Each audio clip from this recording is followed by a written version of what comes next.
Long before I ever stepped into Vivian Langford's penthouse, I thought I understood what desperation felt like.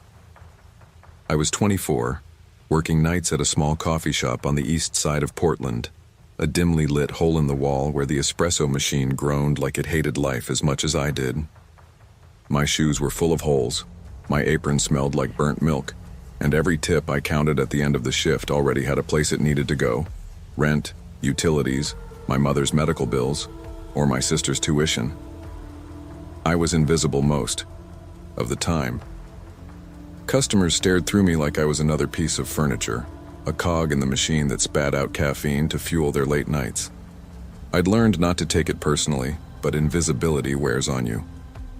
It makes you wonder if you even exist outside of the grind. Then she walked in. It was a Thursday night, and the rain was relentless, coming down in sheets against the cafe's dusty windows. A black town car pulled up outside, and from it stepped a woman who didn't look like she belonged anywhere near this neighborhood. She was in her early 40s, I guessed, but carried herself with a kind of elegance that made age irrelevant. Her coat was tailored, her hair perfect, her heels sharp against the wet sidewalk. When she came inside, the room felt smaller, like she pulled the space into her orbit. She ordered a cappuccino, simple enough, but she lingered, standing at the counter while I steamed the milk. "You don't get many people in here this late, do you?" she asked, her voice low and deliberate. "Mostly night owls," I said. "Writers, people who hate their beds." Her eyes flicked over me, not in the usual dismissive way. They were studying me. I felt exposed. "Which are you?" I smirked because I didn't know what else to do. "Neither. Just the guy making sure they get their caffeine." When I handed her the cup, she smiled in a way that felt too personal for a stranger. "Thank you. Julian, right?" She'd read my name tag, but the way she said it made it feel like she knew me. She came back the next night, and the one after that. Always late, always dressed like she'd stepped out of a magazine. She asked questions most customers never bothered with. Did I live nearby? Was I in school? Did I like working there? She noticed things I didn't think anyone could see. My worn-out shoes, the way I rubbed the back of my neck when I was tired, the fact that I'd skip dinner sometimes and just drink another coffee. For weeks, her visits were the one bright spot in my shift. I told myself it was harmless. Just conversation with a customer who seemed too good to be real. But one night, as I wiped down the counter, she said something that stopped me cold. "Julian, you don't belong here." I laughed awkwardly. "Where else am I supposed to go? This place pays the bills." Her gaze held mine, steady and unflinching. "I could take care of all that if you let me." I thought she was joking, but her expression never shifted. There was no humor in it. Just certainty.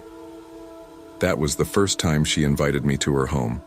A penthouse overlooking the city, she said. "Come for dinner, no obligations. I just want your company."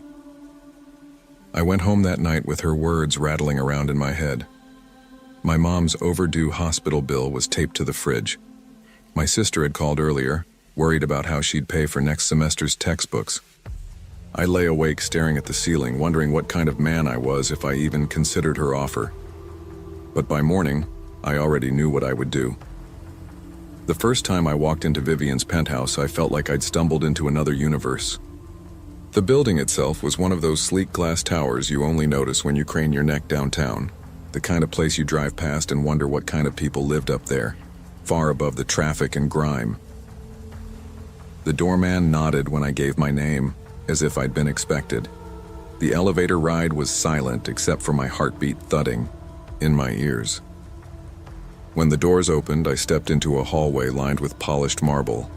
A single door stood at the end, already ajar. "Julian," she greeted, her voice warm, smooth, and practiced. "Come in." Her apartment looked like something from a movie. Floor-to-ceiling windows framed the city lights, furniture so pristine I was afraid to sit down. Art hung on the walls that probably cost more than my yearly rent. The air smelled faintly of roses and expensive wine. "You look nervous," she said, leading me to a leather sofa. I've never been in a place like this. You get used to it, she said with a smile that didn't quite reach her eyes. Drink? I shook my head. I don't really... Water, then. She poured it herself, crystal glass catching the light. Everything she did was deliberate, controlled. Dinner was already set, catered, of course.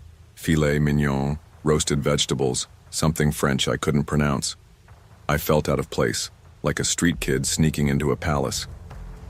But she carried the conversation with ease, asking about my life, my mother's health, my sister's classes. Every detail I'd let slip at the cafe, she remembered. You've been carrying the weight of 2 other people on your back, she said softly. You deserve to rest, to live. I didn't know what to say. Then she leaned closer, her perfume dizzying. Julian, I want to make you an offer. I can cover your bills, all of them. You wouldn't have to worry about rent or tuition or medical debt ever again. My throat went dry. And what would you want in return? Her lips curved slightly. Time, your company, nothing more than what you're willing to give. Be with me, let me take care of you. I laughed nervously. That sounds too good to be true. She didn't laugh.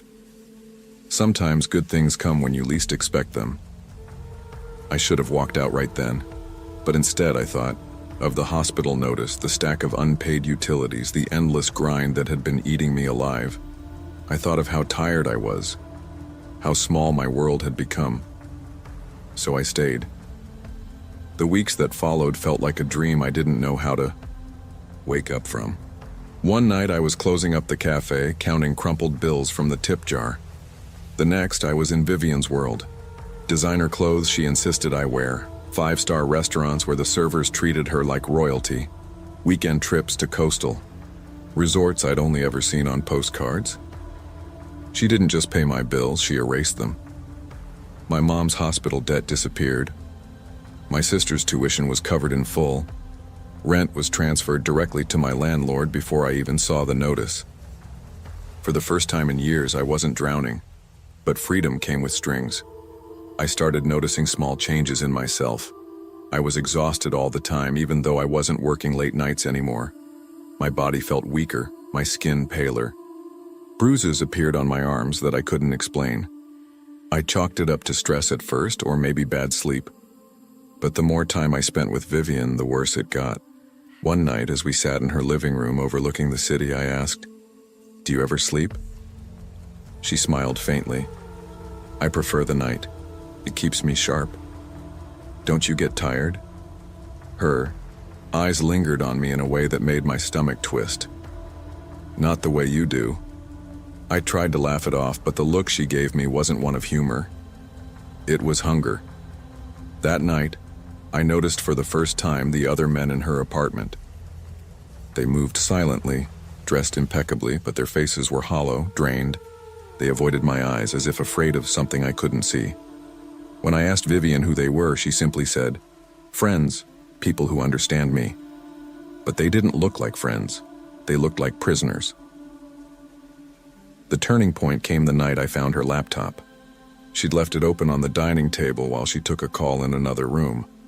I shouldn't have touched it, but something in me needed answers. Hidden among her files were folders labeled with men's names. Dozens of them. Inside each were photos, notes, even medical reports, details of their lives, their health, their decline. Words like drained, spent, disposed. My stomach turned as I scrolled, and then I found mine. There I was. Pictures of me sleeping in her apartment, reports of my weight loss, notes about my decline in vitality. I slammed the laptop shut, my chest heaving. When Vivian returned, I couldn't hide the panic in my face. "What the hell is this?" I demanded. She didn't flinch. "You weren't supposed to see that yet." My voice shook. "What are you doing to me?" Her expression softened, almost pitying. "I give, you give. That's how balance works." "You're using me. I couldn't even find the words. Don't be dramatic, Julian. You have everything you've ever wanted. Your family is safe. Your life is easy. All I ask is that you stay. I felt the walls closing in. The apartment suddenly seemed like a cage, its beauty a disguise. I muttered something about needing air and headed for the door, but when I pressed the elevator button, nothing happened. The lights flickered, the floor seemed to tilt. My stomach dropped. Her voice echoed behind me. You can't leave unless I let you. The apartment became a maze that night. Hallways stretched longer than they should have. Doors led to places I didn't recognize, and Vivian's laughter followed me like a ghost. My heart pounded as I stumbled through the corridors, desperate for an exit. Julian, her voice sang from the walls. You're only hurting yourself. I ran. I don't know how long. My body screamed, my lungs burned, but adrenaline pushed me forward. Finally, I found a service door, rusted, tucked behind a stairwell. With trembling hands, I shoved it open. Cold air hit me like salvation. I bolted down the metal stairs, my footsteps echoing in the night. When I reached the street, I collapsed on the sidewalk, my chest heaving, tears mixing with rain. The city lights blurred above me, and for the first time in weeks, I felt real air in my lungs. I didn't look back. Loneliness and desperation can blind us to danger, making illusions look like salvation. When someone offers you everything you've ever wanted with no cost but yourself, the price is always higher than you can imagine. I learned too late that survival means protecting not just your body but your soul. My life changed when I was 19, though not in the way I had hoped. When I left for Seattle to study graphic design, I thought it would be a fresh start. My father had died when I was 15, and my mother remarried 2 years later. I wanted to be supportive. She deserved happiness after everything, but I couldn't shake the feeling that her new husband, Adrian Carrington, wasn't what he seemed. On the surface, Adrian was charming. He was in his mid-40s, tall and handsome, in that polished, expensive way. He wore tailored suits even on weekends, and he had a smile that convinced everyone in the room he was their friend. He was wealthy, too. His house was perched on a hill overlooking Lake Washington, a sprawling place with wide windows and manicured gardens. When he offered to help pay for my tuition, it felt like a blessing. My mom said I should be grateful. At first, I was. I tried to tell myself I was lucky. Most students I knew worked part-time jobs just to make rent. But Adrian didn't just pay. He hovered. He wanted to know what classes I was taking, who I was sitting with, what time I was coming home. He called it concern. I called it suffocating. Text. Me when you get out of class, he'd say, slipping his card into my purse. If you need anything, books, clothes, whatever, just let me know. I don't want you to struggle. It sounded generous, but there was weight behind the words. When I didn't reply quickly enough, he'd send a follow-up, then another. And if I ignored him too long, he'd show up outside campus in his black Mercedes, smiling like it was coincidence. You're too young to be wandering around alone, he'd say, opening the car door. Get in. I'll drive you. My mom brushed it off whenever I mentioned it. He just worries about you, Soph. He doesn't want you getting into trouble in a new city. Maybe she believed that. Maybe I wanted to believe it too. But the way his eyes lingered on me when she wasn't looking, the way his compliments slid just a little too close to something else, made my skin prickle. I told myself I was imagining things, that I was paranoid. But deep down, I knew. Adrian wasn't just being protective, he was watching me, measuring me, and waiting. The rules started small. No walking home alone after dark, Adrian said one evening, his tone casual as he poured himself a drink. That's fine, I replied, thinking it was normal. But then it was. No late nights with friends. Seattle isn't safe. Then, don't post photos online unless I've seen them first. You don't know who might be looking. By the end of the semester, I realized I was living under surveillance. He insisted I share my class schedule with him. He asked for my passwords just in case something happened. Cameras appeared in the corners of the house, blinking red. When I asked, he said, "It's for your safety. You can never be too careful." The strangest part was the gifts. Every restriction came wrapped in something expensive. A new phone, but already loaded with tracking apps. A designer handbag, but only if I promised to stop carrying my old canvas tote from high school. Jewelry, clothes, even shoes. Lavish things I'd never dreamed of affording. And every time I tried to refuse, he'd tilt his head and smile in a way that felt more like a warning than generosity. "You don't want to hurt my feelings, do you?" The guilt sank deep. I'd sit in my dorm room staring at those gifts, hating them, but also knowing. My tuition had been paid, my supplies covered. Without him, I couldn't afford to stay. That was the hook. Freedom dangled in front of me, but always just out of reach. My friends noticed the change. I started canceling plans, making excuses. "I have a family thing," I'd say, or "I'm not feeling well." But really, I was afraid of what Adrian would say if I wasn't home when he expected me. Once, my friend Riley confronted me. "Soph, you've been different lately, like you're always looking over your shoulder." I laughed it off. "I'm just stressed. Classes are harder than I thought." But even as I said it, I knew she was right. I was shrinking. My world was getting smaller, one rule at a time, and Adrian was the one tightening the cage. It all came crashing down one stormy night. The rain hammered against my dorm window, the wind howling through the cracks. I'd been lying in bed pretending to study when my door creaked open. Adrian stood there. My heart lurched into my throat. "What are you doing here?" I whispered, clutching the blanket to my chest. "I was worried," he said, stepping inside like it was his right. "You didn't answer my messages." "I was studying. You can't just..." "Shh." He closed the door softly. "Your mother doesn't understand how vulnerable you are. But I do." His eyes swept the room, lingering too long on me. "I've invested in you, Sophia. You're my responsibility." The air felt suffocating. My pulse roared in my ears. I slid off the bed, grabbing my keys from the desk. "You need to leave." "Don't be dramatic," he said, reaching for my arm. I yanked free. Panic took over, sharp and clear. Without another word, I bolted past him, shoving the door open. Barefoot, I sprinted down the hallway, down the stairs, into the storm. The rain soaked me instantly, plastering my hair to my face, but I didn't stop. I ran until my legs gave out in front of a neighbor's porch, pounding on the door with shaking fists. When the woman opened it, I collapsed into her arms, sobbing, "Please, he's after me." She pulled me inside, locking the door. And for the first time, I felt a thin shred of safety. The police got involved after that night, but even the law didn't feel strong enough to shield me from Adrian. He denied everything, of course. He was calm, composed, polite. "It's a misunderstanding," he told the officers. "I worry about Sophia. I've treated her like my own daughter."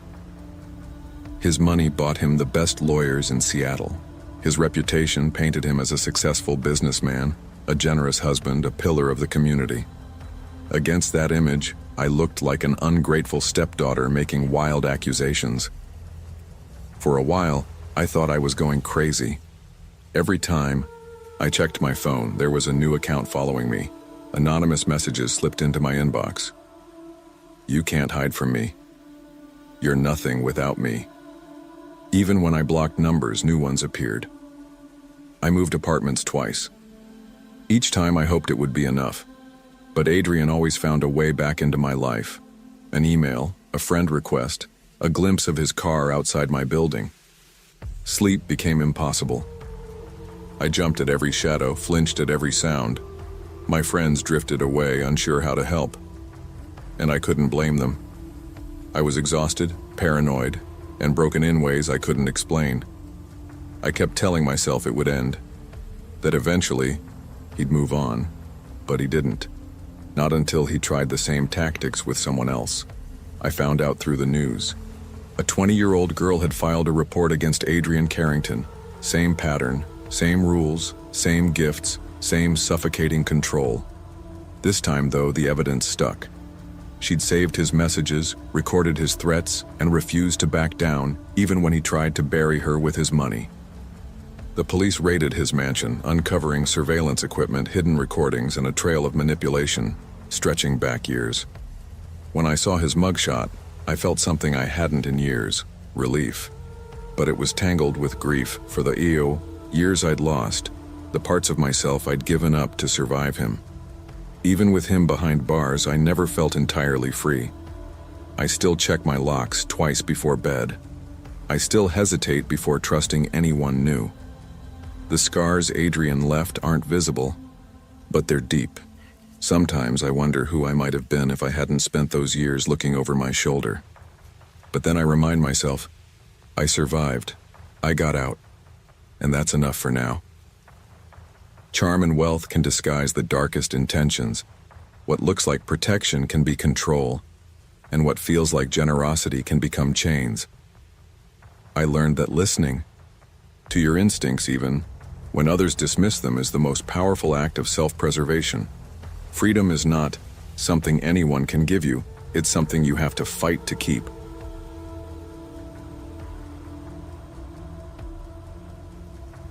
I grew up in the kind of suburb where every house looked the same, every street had the same trimmed lawns, and every day felt like a copy of the last.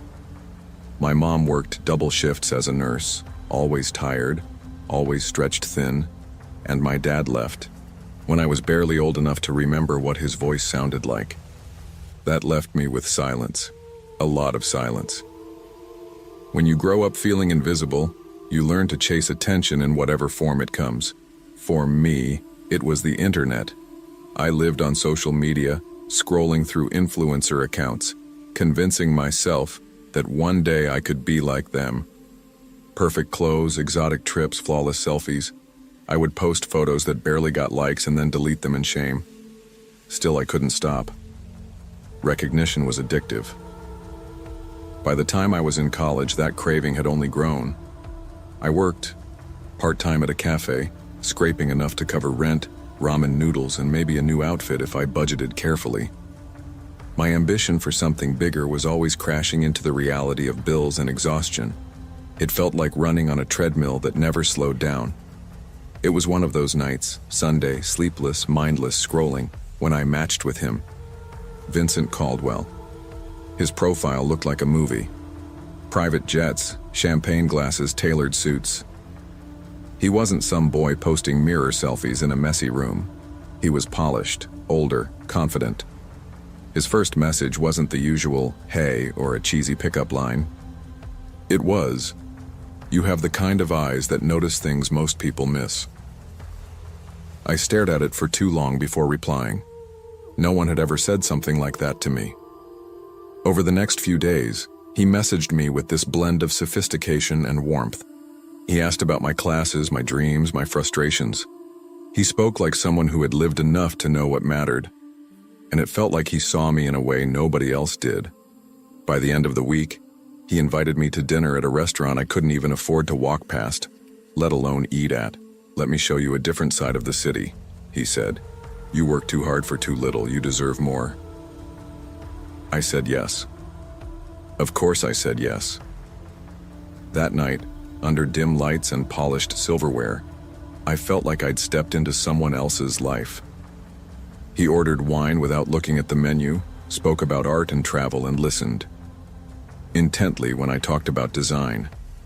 And when he handed me a small gift at the end of the night, a designer wallet, sleek and expensive, I felt two things at once: dizzy excitement and a small, sharp pang of unease.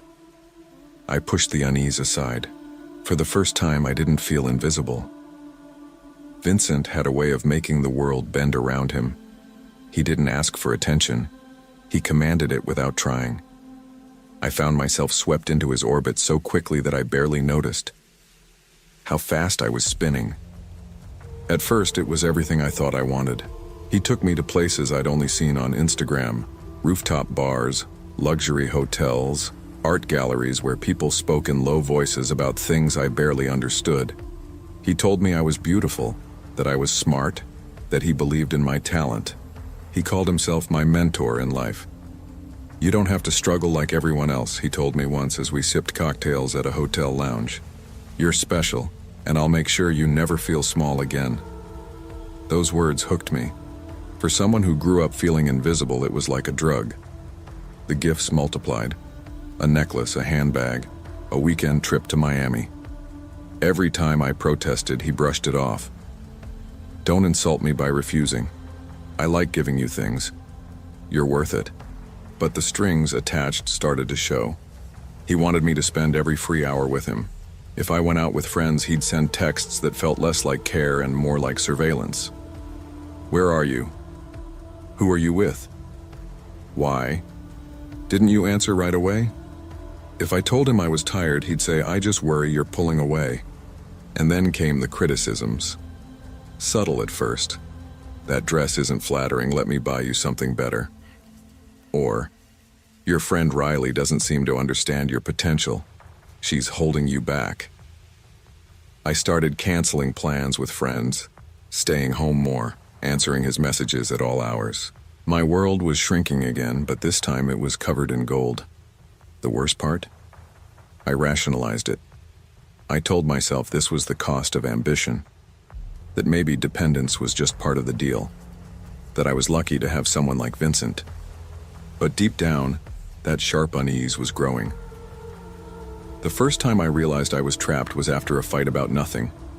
I had missed one of his calls, just one. I was in the shower, music blasting, and by the time I saw my phone, I had 6 missed calls and 3 messages. The last one read, "I thought you cared more than this." When I called back, he answered with silence. Then, in a low voice, he said, "I give you everything, Clara, everything, and you can't even pick up when I call?" I stammered apologies. My heart pounded like I'd done something unforgivable. That night, I couldn't sleep. I stared at the ceiling, realizing that somehow my life had twisted into something unrecognizable. I was 21, and yet every decision I made felt like it had to pass through Vincent first. It wasn't just emotional either. He tracked my movements through the phone he bought me. He demanded daily check-ins, sometimes in the middle of the night. Once, when I didn't respond fast enough, he showed up outside my apartment. He smiled like it was sweet, but my stomach turned. I started feeling sick all the time. My sleep schedule collapsed, I was anxious constantly, and I skipped meals without meaning to. My body was breaking down under the stress, but Vincent framed it as love. "You need structure," he'd say, brushing my hair back. "I'm the only one who truly cares enough to give it to you." And I believed him. Or maybe I was too scared not to. It took a doctor to wake me up. I'd gone in for a routine checkup, and after a few tests, she sat me down with a concerned look. "Clara, you're severely underweight. Your stress levels are off the charts. If you don't make changes, you're risking long-term damage." Her words cut through me. I wanted to argue, to say I was fine, but I wasn't. I knew I wasn't. That night, I looked at myself in the mirror and barely recognized the girl staring back. Pale skin, dark circles, eyes that looked hollow. I thought of the girl I used to be, the one who laughed with friends at the cafe, who dreamed of designing something beautiful. She felt so far away.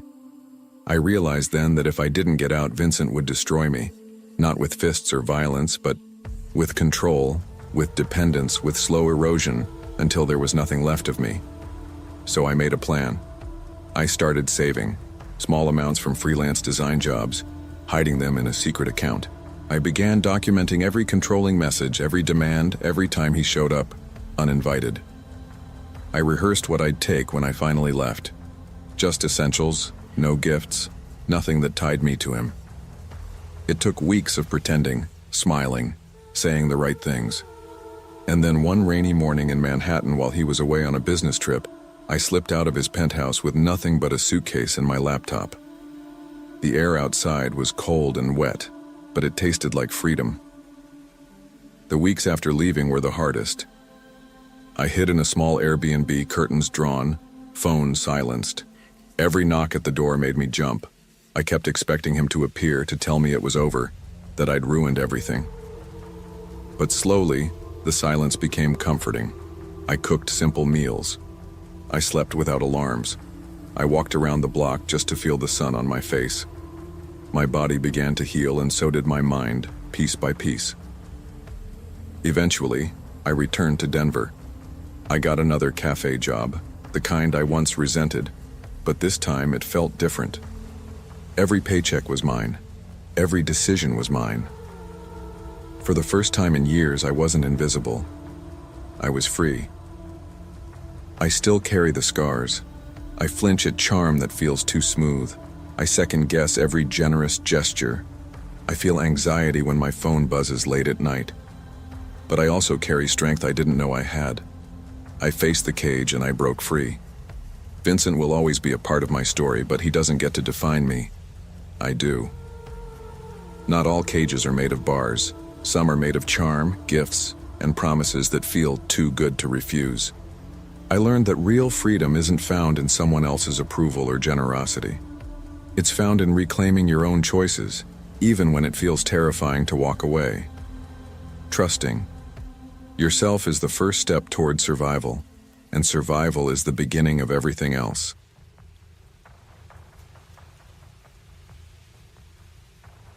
When my father died, the world stopped making sense. It was a rainy night in Charleston, the kind where thunder rattled the windows and the streets glistened under the street lamps. I remember the phone call, my mom's face crumpling as she dropped to the kitchen floor, and the sound of my own heartbeat pounding in my ears. Dad had been my anchor, funny, steady, always there to walk me to school with Luna, our golden retriever, trotting beside us. Without him, everything felt unmoored. My mom, Claire, tried her best. She threw herself into work, long shifts at the hospital, desperate to keep us afloat emotionally and financially. But grief has a way of hollowing people out. The house grew quieter. Meals became rushed. Conversations clipped. I found myself spending more time with Luna than with anyone else, burying my face in her fur when the silence got too heavy. That was when Nathaniel Voss entered our lives. I first met him at a fundraiser my mom's hospital hosted. He was impossible to miss. Tall, immaculately dressed, with a voice that carried across the room like it belonged to someone important. He charmed everyone, from board members to waiters, and when he turned that smile on my mom, I could almost see her shoulders lighten. At first, I wanted to like him. I wanted to believe he could make her happy again, that maybe life would start to feel normal. He drove sleek cars, wore expensive suits, and seemed to know everyone in Charleston. He showered my mom with gifts, jewelry, flowers, dinners at places we could never afford. And then there were the gifts for me. Designer shoes I didn't ask for, a new phone when mine still worked fine, even a necklace that felt too heavy on my chest. "You deserve nice things, Eliza," he'd say with that polished smile. "You've had it rough. Let me help." It sounded kind, but something about it made me uneasy. His gaze lingered a second too long. His compliments cut a little too close. I told myself I was imagining it. After all, wasn't he just being generous? Still, Luna never warmed to him. She growled every time he walked through the door, ears flat, body tense. At the time, I thought it was just her being protective. Now, I wonder if she sensed what I didn't want to admit.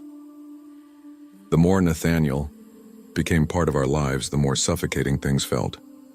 At first, it was subtle. He offered to drive me to school events even when I didn't ask. He started following my social media, commenting on posts in ways that felt less like encouragement and more like monitoring. "You shouldn't spend so much time with those friends," he once said, casually over dinner. "They don't seem like they want the best for you." My mom brushed it off whenever I raised concerns. "He's just protective," she'd insist. "Isn't it nice to have someone looking out for us?" But it didn't feel nice. It felt like he was closing in, slowly, deliberately. His presence at school events made me self-conscious. He'd stand at the back of the auditorium, arms crossed, watching me more than he watched the performance. Teachers assumed he was just a proud stepfather figure. My friends whispered about the expensive car that always dropped me off. I pretended it didn't bother me, but inside I hated it. The gifts became harder to accept. Each one carried invisible strings. When I didn't immediately wear the clothes he bought, he'd say, "You don't like them? I thought you'd appreciate quality." If I spent time with friends instead of joining him and my mom for dinner, he'd comment, "After everything I do for you, you can't spare an evening?" Luna grew more restless, growling whenever he stepped too close. One night, she barked so aggressively at him that he snapped, "That dog needs to learn her place." His voice was sharp, cutting, through the air in a way that made me shiver. It was then that I realized Nathaniel wasn't just generous, he was possessive. And the more I pulled away, the tighter he tried to hold on. The night everything shifted started with a storm. Rain lashed against the windows, lightning flashing across the sky. Nathaniel arrived at our house unannounced, his smile too polished, his presence too insistent. "Family bonding," he said. "Come stay at my place tonight, it'll be fun." I wanted to say no. Every instinct screamed at me to say no. But my mom looked at me, hopeful, and I didn't want to disappoint her. So I packed a bag, clipped Luna's leash, and followed him into his sleek black car. His mansion was beautiful in the way that feels wrong, too perfect, too cold. The marble floors echoed under my feet, and everywhere I turned, I noticed cameras. Tiny black eyes in the corners of rooms blinking red. "Security," Nathaniel explained when I asked. "You can never be too careful." But as I wandered the halls, unease crept deeper. In his office, I glimpsed files stacked neatly on the desk, documents with different names, different IDs. A drawer left slightly open revealed a concealed firearm. My chest tightened. This wasn't just wealth. This was something darker. Later that night, he asked me to join him in a private room under the guise of talking. The air felt heavy, the storm outside rattling the windows. He closed the door behind us and his voice dropped. "You need to understand, Eliza. I've invested in you. I've guided you. Don't make me regret it." The words hit me like ice. His hand brushed too close to my arm, and every nerve in my body screamed danger.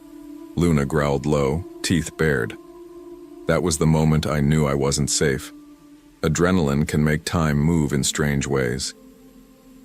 In that private room, everything blurred. His voice pressing closer, my heart hammering, Luna snarling louder. I grabbed whatever I could from the table, holding it between us like a shield. He laughed, low and menacing. "You think you can fight me, Eliza? You're just a girl." Something in me snapped. Fear turned into raw survival. When he lunged forward, I swung with everything I had. The struggle was chaotic. Shouts, Luna barking, the storm raging outside. But in one desperate motion, I struck him hard enough to send him sprawling. When the silence fell, it was terrifying. Nathaniel didn't move. My hands shook so badly I could barely hold the object I'd used. My breath came in ragged gasps and tears blurred my vision. I called the police with trembling fingers. When they arrived, the scene unfolded in fragments. Questions. Flashing lights, officers guiding me out of the mansion. My mom's horrified face when she realized what had happened. The investigation revealed what I already suspected. Nathaniel wasn't who he claimed to be. Behind the wealth and charm were layers of lies, fake identities, secret accounts, and a history of manipulating younger women. I wasn't the first, and if I hadn't fought back, I wouldn't have been the last. The weeks that followed were heavy with fear and grief. I replayed that night in my head over and over. The storm, the struggle, the way his smile shifted into something monstrous. Even though I knew I had acted to protect myself, guilt clung to me. Therapy helped, but it wasn't easy. Some nights I woke up gasping, convinced I was still trapped in that mansion. Luna stayed by my side through it all, her presence grounding me when words failed. My friends reached out, slowly helping me reconnect with the world. My mom and I had long, painful conversations about trust, about how easily someone like Nathaniel could weave his way into our lives. Over time, I began to heal. I learned to set boundaries, to trust my instincts, to speak up when something felt wrong. I realized that resilience doesn't mean forgetting what happened. It means carrying the scars and still moving forward. Nathaniel's shadow lingered, but it no longer defined me. I chose to define myself. Wealth and charm can be masks for. Control and generosity can hide dangerous intentions. I learned that listening to your instincts even when others dismiss them is a form of survival. True strength lies not in avoiding fear, but in facing it, protecting yourself, and refusing to let someone else decide your worth. I never thought I'd be the kind of person to sign up for a social app like Velvet. I wasn't searching for love or validation, and if I'm being honest, I'd always prided myself on being cautious, maybe even skeptical, about people's intentions. Growing up in Portland, Oregon, in a quiet little neighborhood filled with old houses and overgrown gardens, I'd seen enough examples of how easily people could be manipulated. My older sister, Megan, had gone through a string of toxic relationships that left her drained and hollow, and I swore to myself that I would never let anyone treat me that way. But life has a strange way of wearing down even the most guarded. At 22, I was balancing community college, a part-time job at a cafe near downtown, and the constant tug of war between wanting independence and feeling stuck. My best friend Emily was the opposite of me, outgoing, adventurous, and constantly on the hunt for something new. One evening, sitting on her couch with Netflix droning in the background, she shoved her phone in my face. "You need to try this," she said, showing me Velvet, a sleek new app that looked more like a luxury magazine than a dating site. "No thanks," I said immediately. "Not my thing." "Come on, Harp, it's not just hookups, it's networking, connections, sugar daddies, mentors. Some of these guys are like loaded. You could at least get a free dinner out of it." I rolled my eyes, but later that night, curiosity whispered louder than my pride. I downloaded the app. I told myself it was just for fun, just to see. I set up a profile with a few carefully chosen photos and a vague bio that said I was studying communications. Within hours, messages started trickling in, some creepy, some desperate, but then there was him. Dorian Knight, 38, tech investor. His profile looked like it belonged in a Forbes article. Black and white headshot, crisp suit, the kind of confidence that dripped off the screen.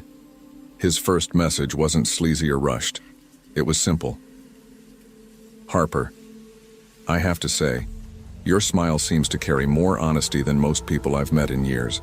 How's Portland treating you these days?" It caught me off guard. Most guys online were blunt, pushing, trying too hard. Dorian was different. Charming, eloquent, articulate in a way that made me feel like I was being seen. Our conversations flowed easily. He asked about my classes, my family, my hobbies. He remembered small details, weaving them into later conversations, and it felt almost flattering. Within a week, he was sending me small gifts. A book he thought I'd love. A coffee gift card for your long study nights. Then came the dinner invitation, an upscale place I'd only ever walked past on my way to work. Emily squealed when I told her. "See? I told you. This is what Velvet's for. Just be careful, okay? Don't get too sucked in."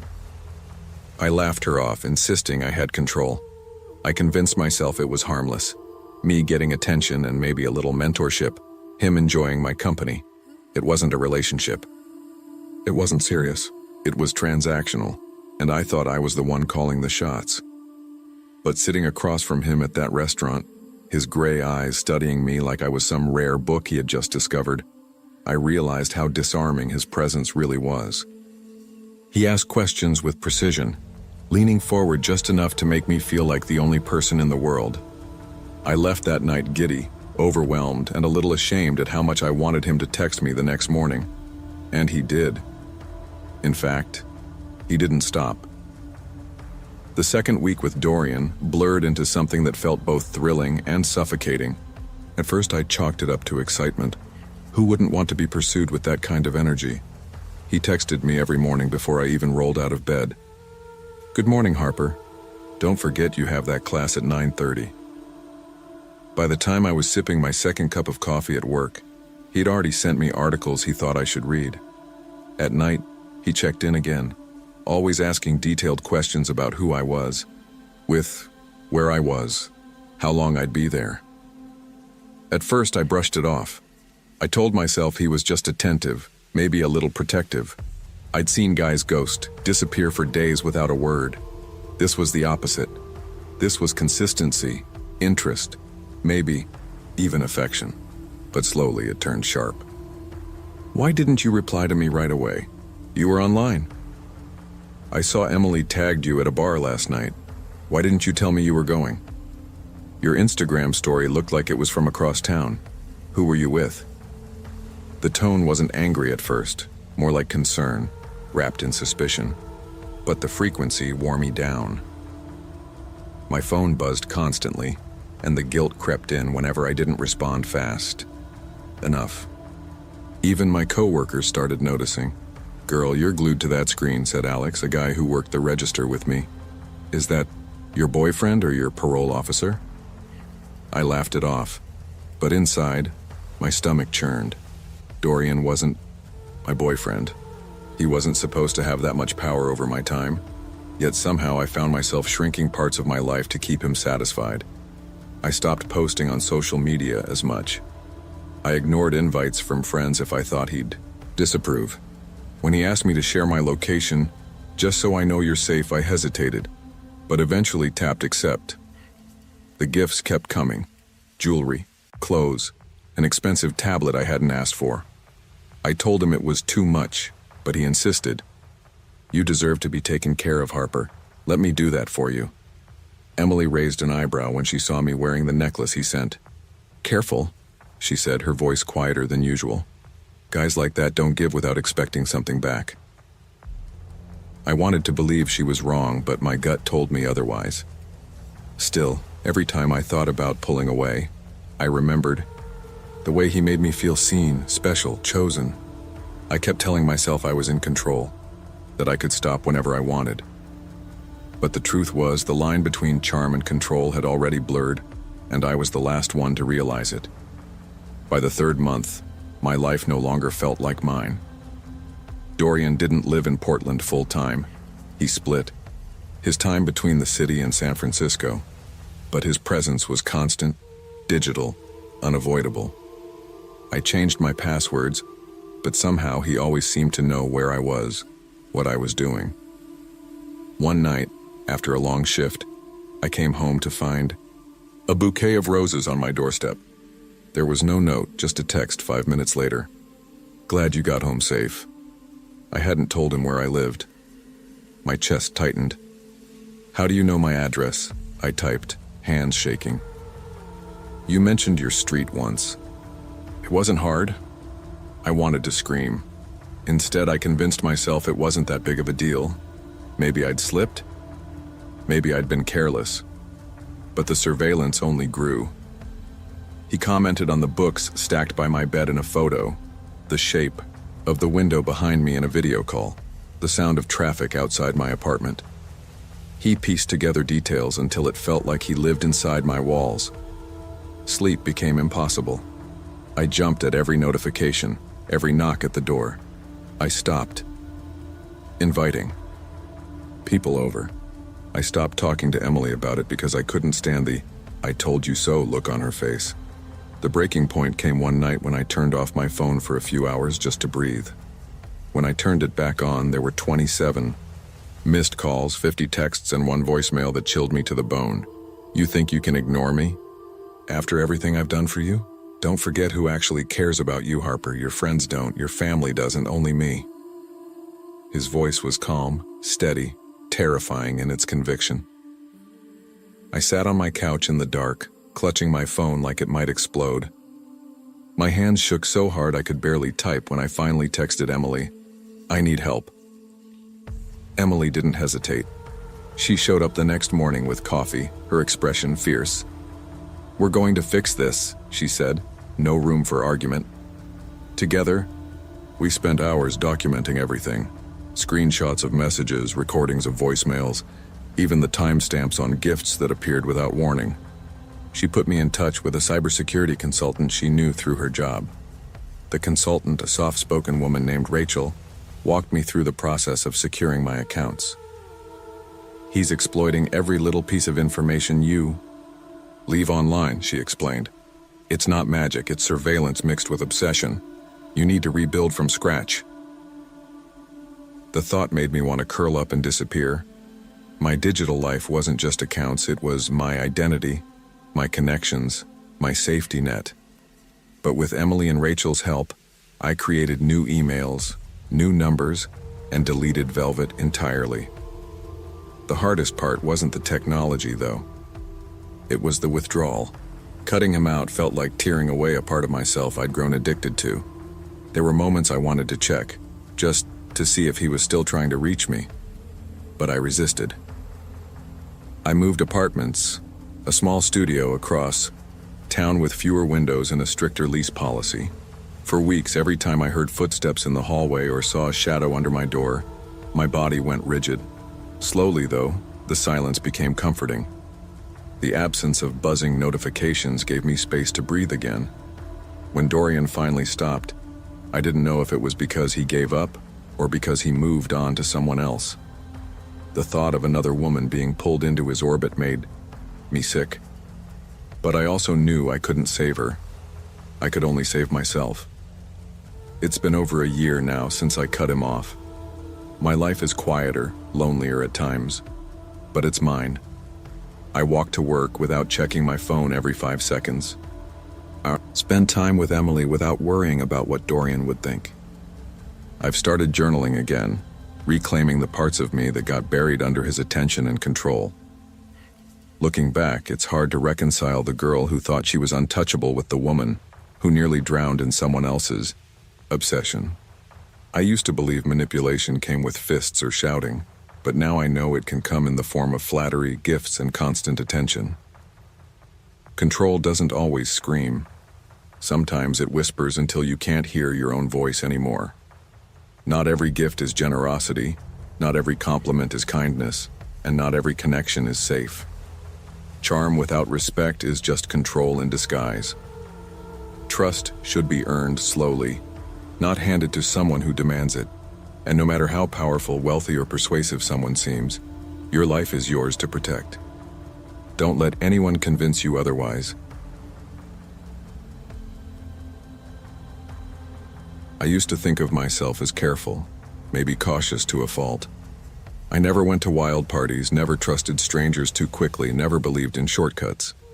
That was how I survived my father walking out when I was 12 and my mother's body betraying her years later with multiple sclerosis. I became the one who held things together. Liam, my younger brother, looked up to me as if I could fix everything, though most nights I lay awake in our cramped apartment in Portland, Maine, knowing I couldn't fix much at all. Our place was on the second floor above an old bakery, where the smell of bread clung to every corner of our walls. The heating barely worked in winter, and during storms, I had to place bowls under leaks in the ceiling.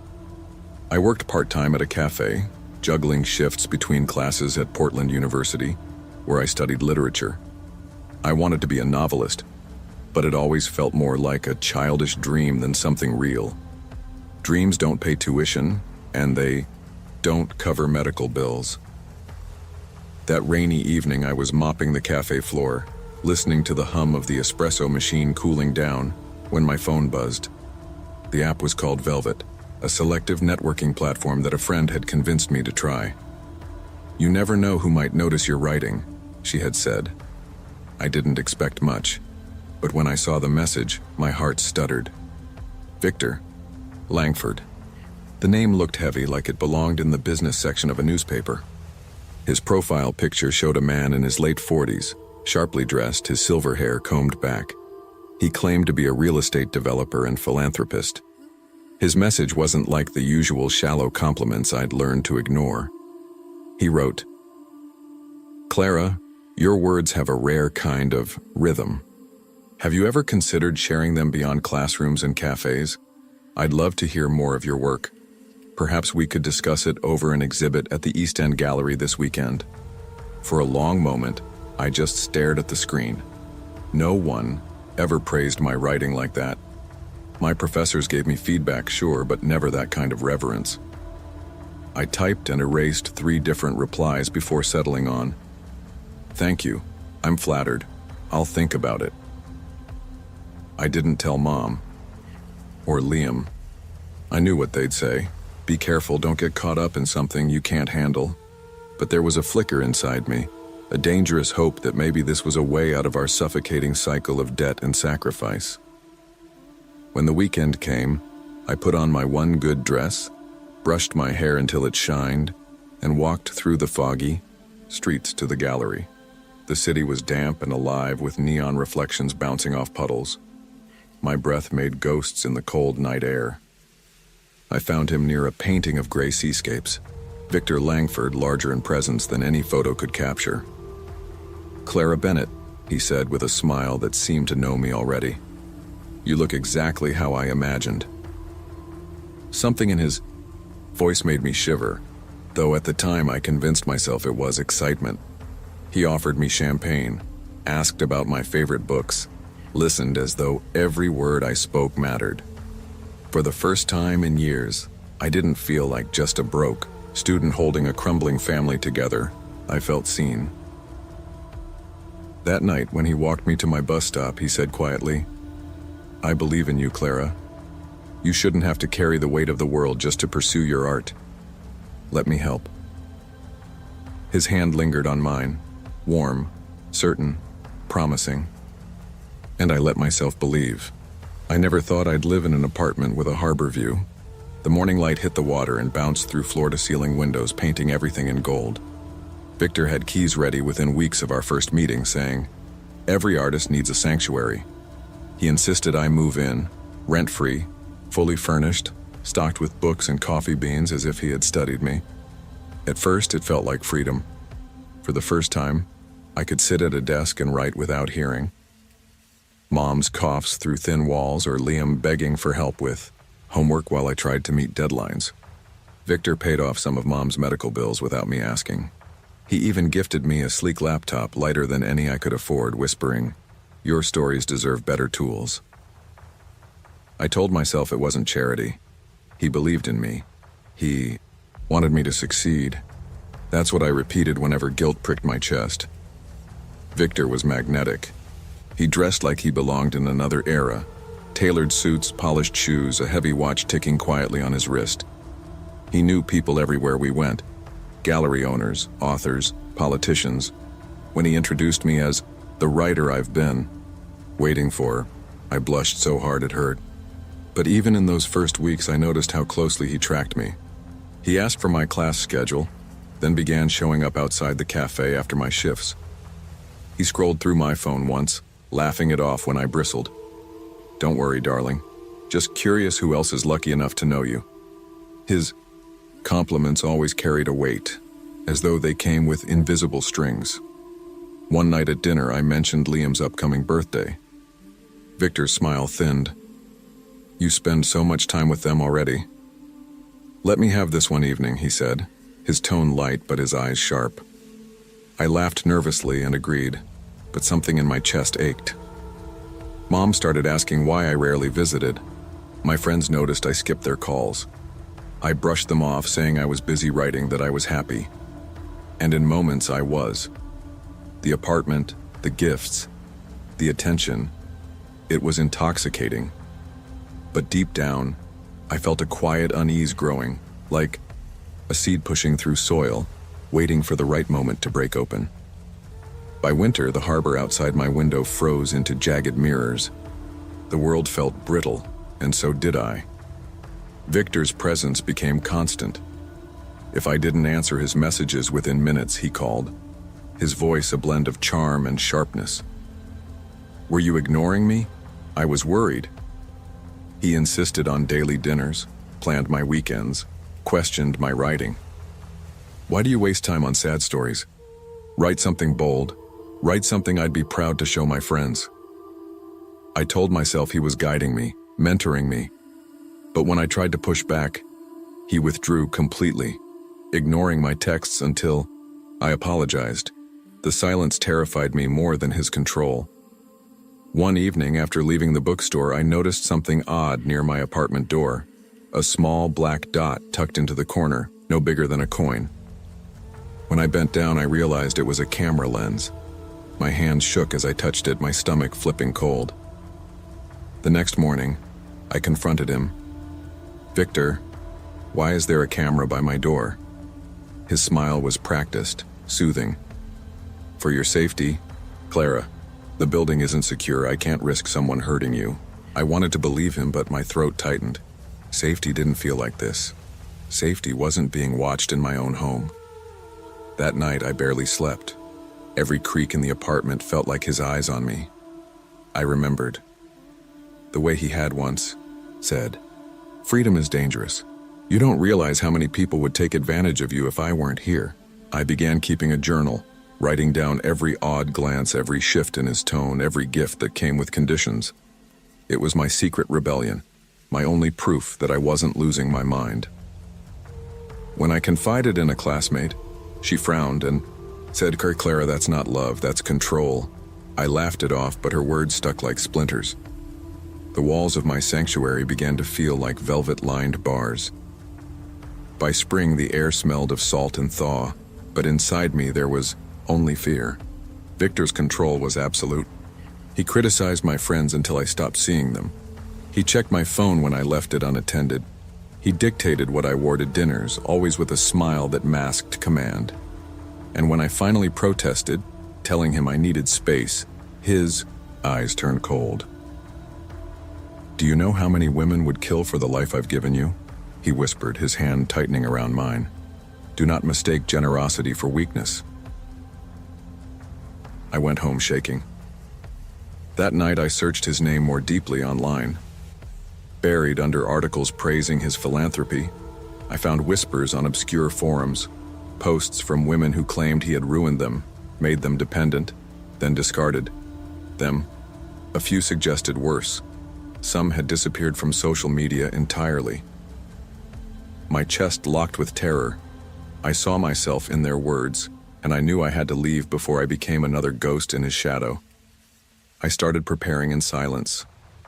I saved documents, copied messages, took screenshots of every manipulative text. I contacted an advocacy group for victims of coercive relationships under the guise of research for a story. They didn't push. They just gave me resources, numbers, and quiet encouragement. Finally, with a backpack stuffed with essentials, I slipped out one morning before dawn, my heart hammered with every step away from that glass tower of a prison. I went to a friend's apartment across town and turned off my phone. The silence afterward felt both terrifying and liberating. The weeks after leaving were the hardest. I jumped at every knock on the door, flinched at every message notification, even when I had a new number. I saw his face in strangers on the street, heard his voice in the hiss of the wind against the harbor. But slowly, with help from the advocacy group and my own stubborn will, I began piecing myself back together. I found a small apartment near campus, nothing fancy, just a drafty room with second-hand furniture, but it was mine. I visited Mom and Liam more, feeling both guilt and relief when Liam hugged me tight and said, "You seem happier, Clara." Started writing again, not on Victor's laptop, but on an old one I bought myself. My stories were raw, filled with shadows and warnings, but they were mine. Victor tried to reach me a few times through new accounts, sending messages that swung between pleading and threatening. But I documented everything, turned it over to the authorities, and leaned on the network of people who believed me. Freedom wasn't easy. It wasn't polished or safe, but it was real. Looking back now, I understand what I couldn't see then. No gift, no luxury, no promise of rescue is worth the cost of your independence. What Victor offered was never love, never mentorship. It was control dressed in velvet. I had to walk through fear and shadows to learn the truth, that the only sanctuary worth having is the one you build for yourself.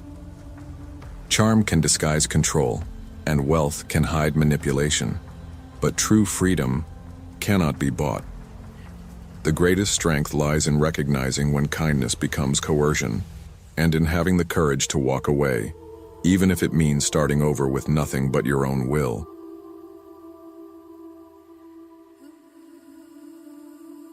There's a certain silence that comes with living alone in a condo overlooking the ocean. People imagine it's peaceful, luxurious even, but silence, when it stretches too long, becomes a kind of weight. At 57, after 2 divorces and years of building a career that once gave me a sense of purpose, I thought I'd be fine with it. I told myself that independence was enough. I could fill the quiet with the sound of waves, with the tapping of my heels on polished marble floors, with the laughter of neighbors drifting in from the pool. But when the nights dragged on, when I scrolled through photos of my daughter Lila in New York or my son sending updates from overseas, the emptiness pressed in. I kept myself busy. Instagram became a small lifeline, a way to share pieces of myself that still felt vibrant. The way silk dresses caught the light, the view from my balcony, the occasional dinner out where I asked the waiter to take a photo just so I'd remember I was still part of the world. 6,000 followers. Not much by influencer standards, but enough to feed the illusion that someone cared. It was Lila who once joked, "Mom, you should start dating again. Miami is full of eligible men." I laughed it off, but later that night I downloaded an app, just curiosity, I told myself, just to see what was out there. I spent hours curating my profile. No desperate selfies, nothing too revealing. Just me in linen pants and big sunglasses, me holding a glass of wine at a rooftop bar, me in a floral dress at an art fair. I chose words carefully: independent, stylish, adventurous, looking for companionship. That was when Damien appeared. 41 according to his profile, a luxury travel blogger with 1 million followers. His photos were glossy, him on yachts, sipping cocktails in Santorini, smiling against neon cityscapes. He messaged me first. "Vivian, your style is impeccable. I can't believe someone like you isn't already taken. Do you know how rare it is to see elegance like yours online?" I should have been wary, but instead I felt my chest warm. His words hit a place inside me I hadn't realized was starving. We exchanged messages that night until my phone died in my hand. He told me about his travels, how he longed for someone who appreciated the finer things. I told him about my years in marketing, about raising 2 kids, about my love for art galleries and jazz clubs. It felt like he had been waiting for me to show up, like I was slipping into a story where I hadn't been forgotten after all. Every ding of my phone after that made me smile. Every "good morning, beautiful" filled a hole I didn't want to admit existed. I started checking his posts religiously, marveling at how our tastes aligned. His compliments came like champagne, bubbly, intoxicating, easy to swallow. For the first time in years, I wasn't just Vivian Clark, retired executive, divorced twice, living alone. I was desired. I was wanted. And when he suggested we meet in Los Angeles, where he said he'd be between trips, I didn't hesitate, as much as I thought I would. I booked the flight, I picked out a dress. I even purchased a ring, small but meaningful, because he'd hinted at the idea of something official, something lasting. Looking back now, I realize how quickly I let the fantasy carry me. But in that moment, staring out at the Miami waves, with my suitcase packed, I felt alive again. I told myself, maybe, just maybe, I deserve this. The air in Los Angeles was thicker than I expected, heavy with exhaust and street food, the hum of the city alive around me. My heels clicked against the pavement as I wheeled my suitcase down the busy sidewalks, searching for the cafe where Damien had promised we'd meet. I'd texted him 3 times since landing, each message met with a brief reply. On my way. Traffic's bad. 5 minutes. But 5 minutes stretched into an hour, then 2. I sat outside the cafe sipping lukewarm coffee, my excitement slipping into unease. Finally, I called. No answer. I tried again, straight to voicemail. It was then I noticed a group of young Men watching me from across the street, their eyes sharp, their movements restless. I clutched my bag tighter, suddenly aware of how out of place I must have looked, dressed for a date that wasn't happening, a stranger in a city where no one knew my name. I stood to leave, hoping to find a taxi, when they crossed toward me. "Nice bag," one of them said, his grin wide and dangerous.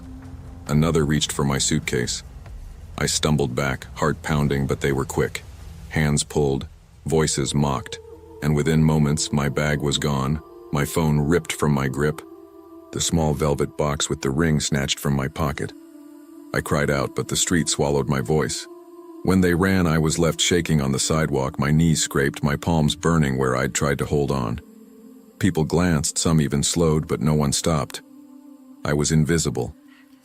Again, not the glamorous woman I'd imagined Damien would adore, but just another lost figure in a city that didn't care. I wandered in a daze, the sun dipping low, neon lights flickering on. My hotel reservation, the one I'd splurged on, was useless without ID or credit card. Panic set in as I realized how much I had lost in a single hour. My money, my phone, my plans, my dream. I found myself near Skid Row, the air acrid, tense, and makeshift shelters lining the streets. The laughter of children I'd expected in parks was replaced by shouts and muffled cries. I ducked into a shelter, my voice breaking as I asked if I could stay for the night. They gave me a cot in a corner, a blanket that smelled of bleach. I curled up, still wearing my dress, mascara smudged into my cheeks. In that moment, Damien's words echoed in my mind. "You deserve the world." And I realized, the world had just chewed me up and spit me out. The days that followed blurred together. I drifted between shelters and cafes, clutching a paper cup of coffee like it was a lifeline. Pride kept me from asking for help right away. I couldn't bear the thought of calling Lila, admitting that I'd been foolish, that I'd flown across the country for a man who never existed. I replayed our conversations, his words now hollow, rehearsed. The photos he'd sent suddenly seemed too perfect, too staged. Each "I can't wait to hold you" turned bitter in my mouth. How had I let myself fall for it? I sold the only thing I had left, my earrings, small gold hoops I'd worn for years just to buy food. I walked the city streets with my head down, the noise overwhelming. The glamour of Los Angeles a cruel joke. One night I sat in a cafe until closing, staring at the last email Damien had sent before my phone was stolen. "Soon, Vivian, we'll make memories no one else could dream of." My chest ached. I wanted to scream, to hit something, to erase the part of me that had wanted so desperately to believe. Finally, after nearly a week, I gave in. I borrowed a phone from a kind woman at the shelter and dialed Lila's number. My voice cracked as soon as I heard hers. "Sweetheart, it's Mom. I need you." There was silence, then her sharp inhale. "Mom, where are you? What happened?" The time she arrived 2 days later, I was a shadow of myself. My dress torn, my face lined with exhaustion, my pride shattered. She wrapped her arms around me outside the shelter, holding me like she had when she was a little girl scared of storms. "Mom, I don't care about the money or the ring. I just needed to make sure you're safe." Her words broke something in me. I cried harder than I had in years, sobbing into her shoulder as strangers passed by. Back in Miami, my condo felt unfamiliar. The ocean still roared outside my window, but the sound was no longer comforting. It was a reminder of how quickly illusions could vanish. Lila stayed a few days, watching me carefully. One evening, she sat me down with her laptop. "Mom, I need to show you something." She typed Damien's name into the search bar, scrolling past glossy accounts that looked exactly like the one I'd fallen for. Then she clicked on a forum thread. Women had been posting for years about a man who wasn't real, someone using stolen photos from a well-known travel influencer. The stories mirrored mine. Promises of love, luxury, meetings that never happened, money lost. My stomach twisted. As I read, Every compliment, every message I thought was meant for me, had been recycled for others. I wasn't special. I was just another name on his list. For hours afterward, I sat in silence. Lila finally said, "Mom, none of this changes who you are. You're strong. You're beautiful. You're still my mother. You don't need him or anyone like him to prove that." I wanted to believe her, but shame clung like smoke. I deleted my dating profile, closed the curtains, and let myself grieve. Not just for what I lost, but for the version of myself who had believed she was finally loved again. Healing wasn't instant. It came in small steps. Therapy sessions, where I learned to forgive myself. Coffee dates with old friends where I admitted the truth. Quiet mornings on my balcony, where I wrote down everything I had endured. I returned to Instagram, but differently. No more curated perfection, no more illusions. I posted candid photos. Me in pajamas drinking tea, me walking along the beach with messy hair, me smiling with Lila when she visited again. To my surprise, people responded more to the honesty than they ever had to the glamour. The loneliness hasn't disappeared. Some nights I still long for the thrill of those messages, the rush of being wanted. But now I know better. I know that my worth doesn't depend on someone else's attention, especially not from a stranger behind a screen. I keep the ring box on a shelf, empty but not discarded. It reminds me of what I almost gave away, and of what I still have: myself, my children, my resilience. And when the silence of the condo presses in again, I let it. Because silence, I've learned, is better than lies. Desire can blind us to red flags, and loneliness can make us trust what we want to believe. But appearances, especially online, are fragile illusions.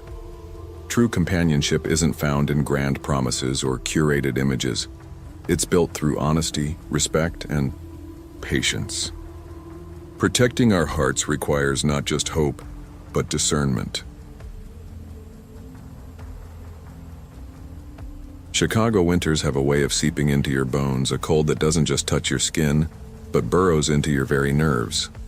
I know it because I've felt it in more ways than one.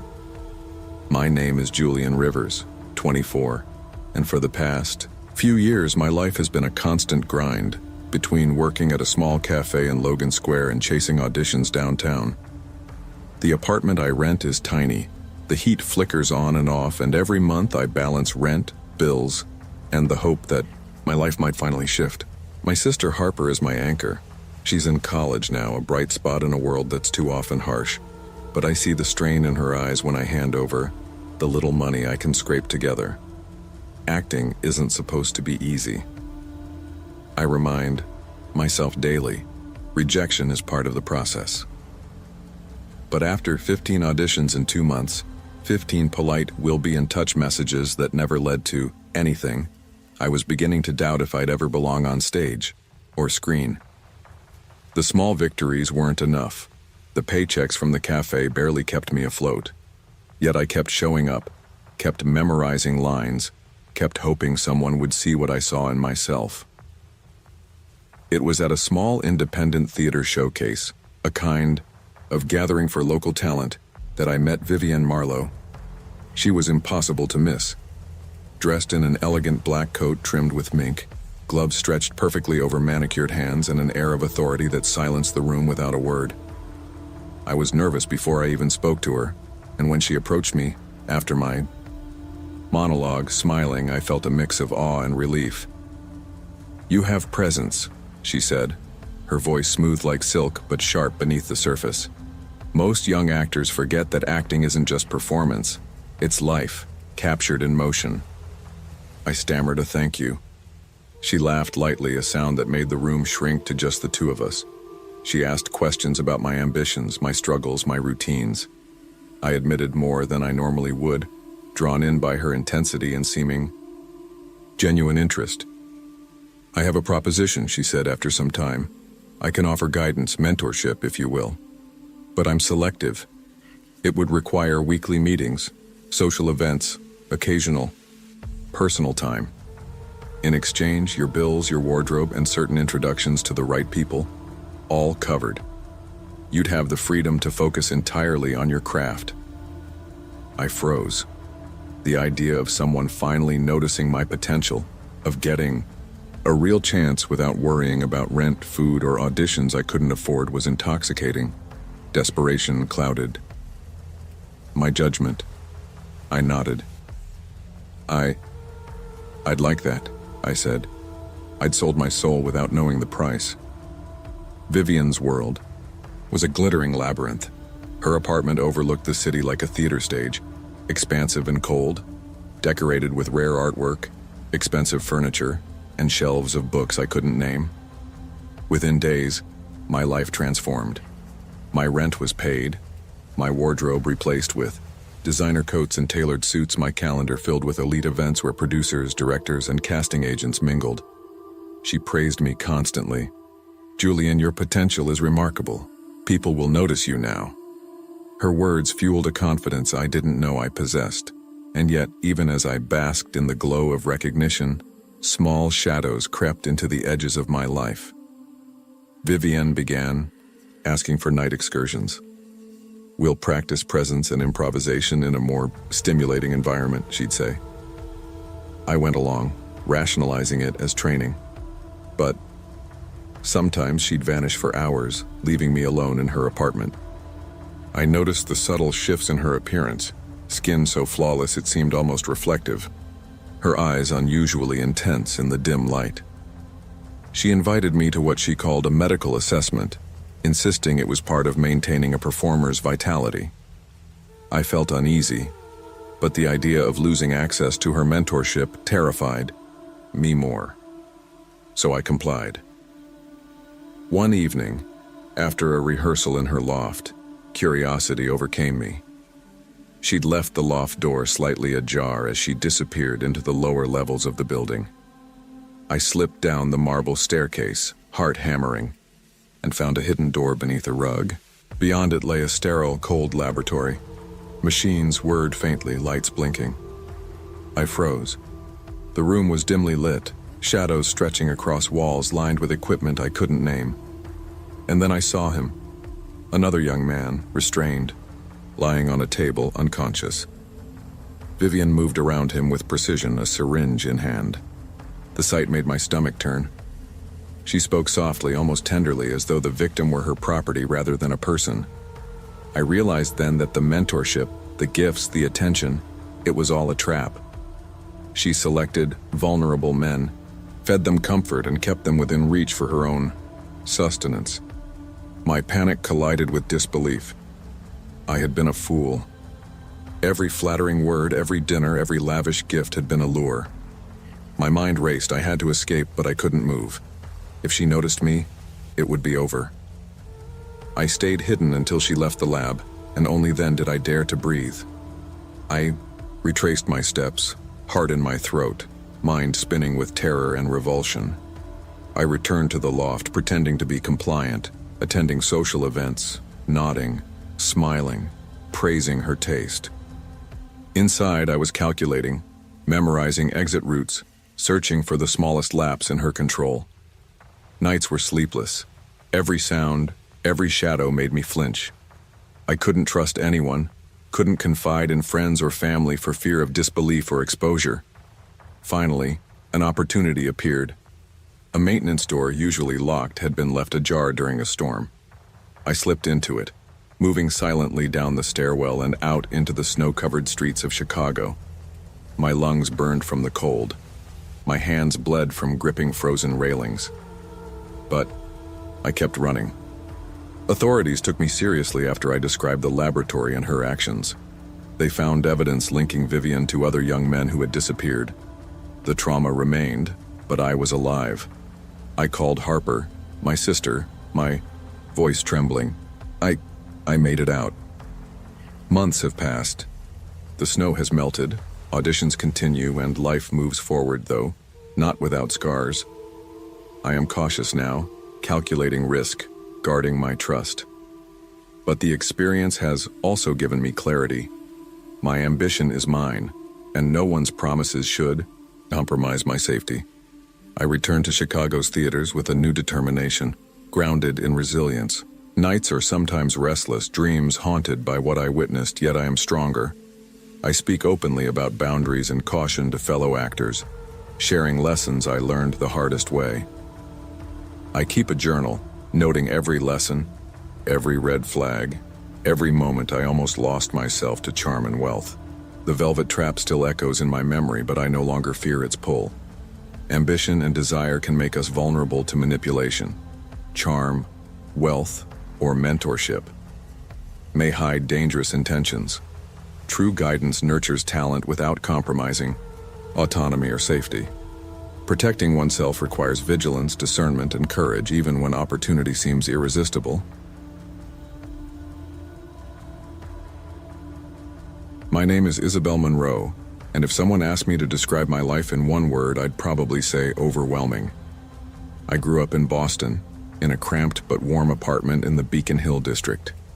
My mother, Teresa, works multiple jobs to keep us afloat after my father left when I was 9. My little brother Mason has always struggled with anxiety, and I've learned to walk on eggshells to make sure our home doesn't feel more chaotic than it already is. From a young age, responsibility became my shadow, following me everywhere I went. I study psychology at Boston University, hoping one day to understand not only the human mind, but perhaps my own. Money, however, has always been a problem. Tuition is relentless, rent is steep, and Mason needs counseling I can barely afford.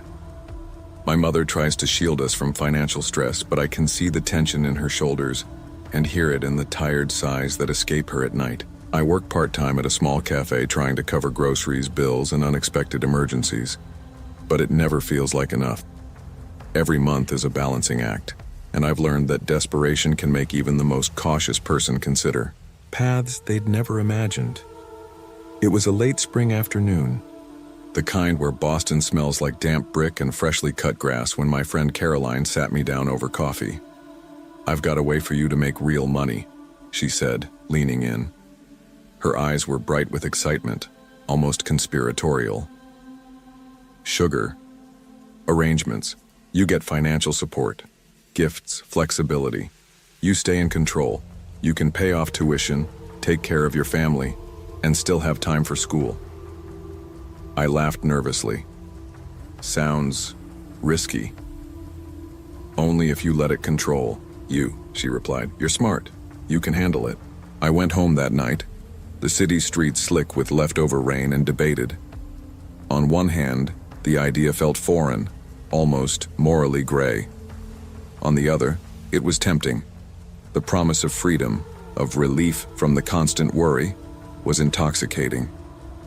I finally created a profile on a discreet platform, setting boundaries in my mind before anyone even messaged me. I told myself I was exploring an option, not surrendering my life. The first message came sooner than I expected. Sebastian Cole, 48, claimed to own a renowned art gallery in the city. His profile was elegant, full of tasteful photography and polished prose. His tone was warm but deliberate, his compliments thoughtful rather than shallow. I admit I felt flattered, a little nervous, and cautiously curious. We met in a quiet cafe in Back Bay.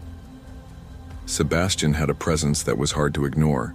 He was tall, impeccably dressed, with a calm confidence that made everyone else in the room seem smaller. We spoke for hours. He asked about my studies, my family, my goals. He listened, and for the first time in months, maybe years, I felt seen. Soon he began offering support, money for tuition, small gifts, access to exclusive gallery events. I felt a thrill, a mixture of relief and validation. For once, I could breathe without calculating.